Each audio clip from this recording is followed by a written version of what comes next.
Hi, good afternoon. Welcome back to my channel. Pongal ஸ்பெஷலாக தான் இன்றைக்கி செஞ்சுங்கிறது. பொங்கல் முடிஞ்சு 2-3 நாள் ஆயிடுச்சு. இருந்தாலும் எனக்கு டைம் இல்லாத தொட்டு இன்றைக்கி நான் அப்லோட் பண்ணிங்கிறேன். நான் இது 3 பாகமாக ஷார்ட்ஸாக பிடிச்சுங்கிறது.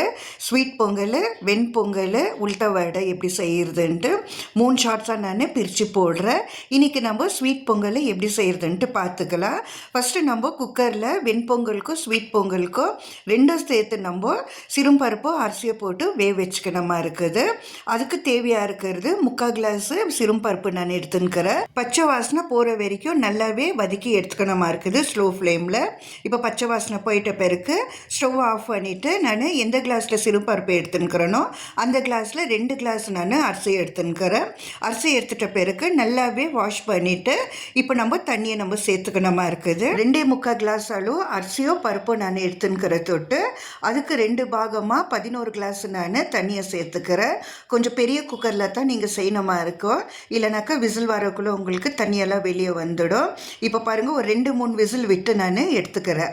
இப்போது குக்கரில் நல்லாவே வெந்தாச்சு பருப்போ அரிசியோ. ஃபஸ்ட்டு நம்ம ஸ்வீட் பொங்கல் செஞ்சுக்கலாம். ஒரு 150 கிராம்லேருந்து 200 கிராமு வெல்லம் நம்ம சேர்த்துக்கணுமா இருக்குது.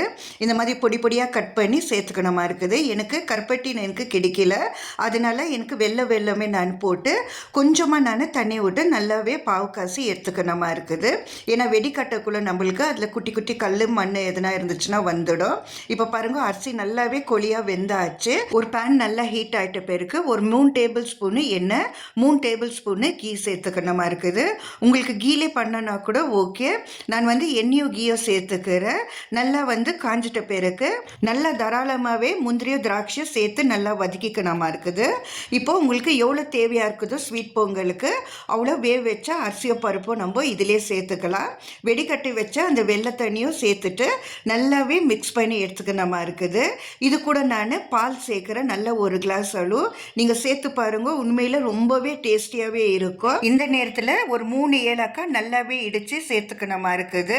அந்த ஸ்மெல்லு நல்லாவே இருக்கும் உங்களுக்கு. இப்போ நல்லா மிக்ஸ் பண்ணி எடுத்தாக்கா நம்மளோட ஸ்வீட் பொங்கல் ரெடி ஆயிடுச்சு. இந்த மாதிரி தான் தலை இருக்கணும். கொஞ்ச நேரத்தில் சாப்பிட்ற பதத்துக்கு வந்துடும்.